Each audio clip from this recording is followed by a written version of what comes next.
Blasphemous II, the Third Sin DLC, shadow dropped for free on June 6th, throwing a wrench into my already busy weekend in the best way possible.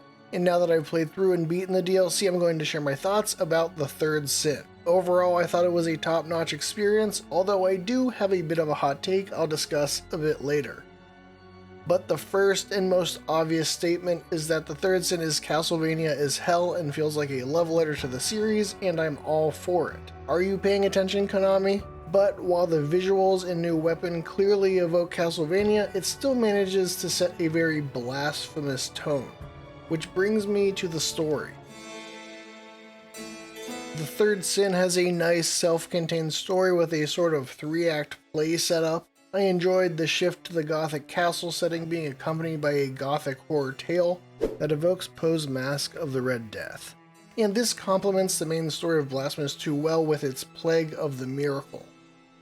The characters are well sketched, and I enjoyed the Escobar-esque interludes with the Duchess as she mused about the situation while Penitente progressed the story. Speaking of story, we got key items that flesh out the story of Asterion and Sor Cautiva, who we know now is named Edicta. It makes me want similar boss items for characters like Evaturno and the Faceless One. The enemies, bosses, and encounters in the Third Sin are roundly great. Embrujo is an incredible weapon that has such a fun and fluid moveset once everything is unlocked. It's an alternate to Veredicto, and I think it does an amazing job fulfilling a similar role of being a longer range, heavier weapon that uses fervor to deal pain, while also having a distinct feel. It's so good that it retroactively makes Mea Culpa as an alternate to Ruego feel a bit uninspired in comparison. Don't get me wrong, I love Mea Culpa as a weapon, and I even prefer it to Ruego, but Ruego already existed in the game as a sort of stand-in for Mea Culpa, and seeing the variety between Veredicto and Embrujo highlights the lack of variety between Mea Culpa and Ruego El Alba. Embrujo's grapple traversal ability is used to great effect in platforming and even gets mixed into combat a bit, letting you zip around and position yourself against the enemies.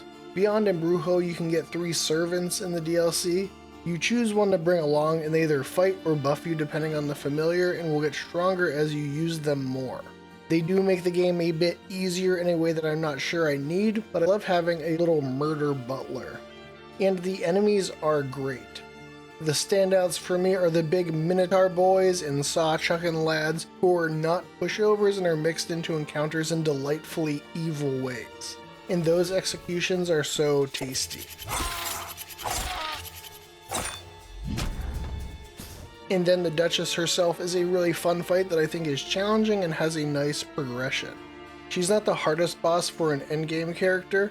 She has a nice arsenal of moves to learn that will beat the crap out of you if you don't handle them appropriately. I'm curious to see how other weapons fare against her, which I can do easily because they've added boss rematches to Blasphemous II.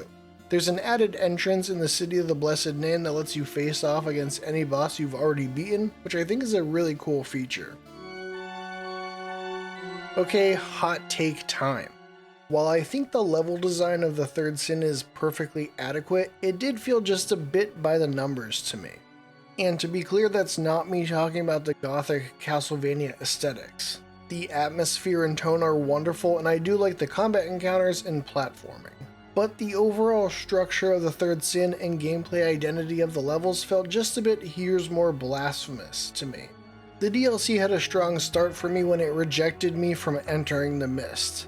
While it's ultimately just gated by an item that triggers a story hook, it was a novel moment in my Blasphemous experience. There's some minor level gimmicks like the sliding book platforms and Geometry of Knowledge, which by the way is an incredible name, but I don't think enough was done with them. And I do like the cadence of gameplay and the vibrating of the organs, again another incredible name, with the movement between inside and outside, but again I don't think that quite enough was done with it. In the main game, areas like Two Moons with its inverted world and Sacred Entombments with the sands have a gameplay identity that makes them feel unique. And as a more direct comparison, the Mea Culpa DLC featured the weapon itself that provided platforming challenges, but on top of that there were also the green walls and platforms that could be toggled on and off, and provided a level design element unique to the DLC areas added in Mea Culpa and True Torment.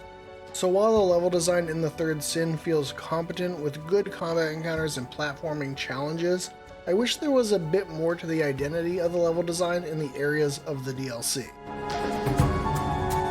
And lastly, I just want to once again praise the art direction and music. The Game Kitchen absolutely nails it every time in those departments. I mean, just look at this concept art and then execution. It's incredible. And then as always, composer Carlos Viola kills it in the DLC, with my personal favorite track being that for the area vibrating of the organs. So there you have it, my thoughts on The Third Sin. An incredible free update that takes an already massive world like Blasphemous II and adds even more goodness to it. What are your thoughts of the DLC? Let me know in the comments. And if you want more Blasphemous content in your life, like this video and please subscribe to the Lore Hunter. As always, thanks for your support, thank the Miracle for this execution, and thanks for watching.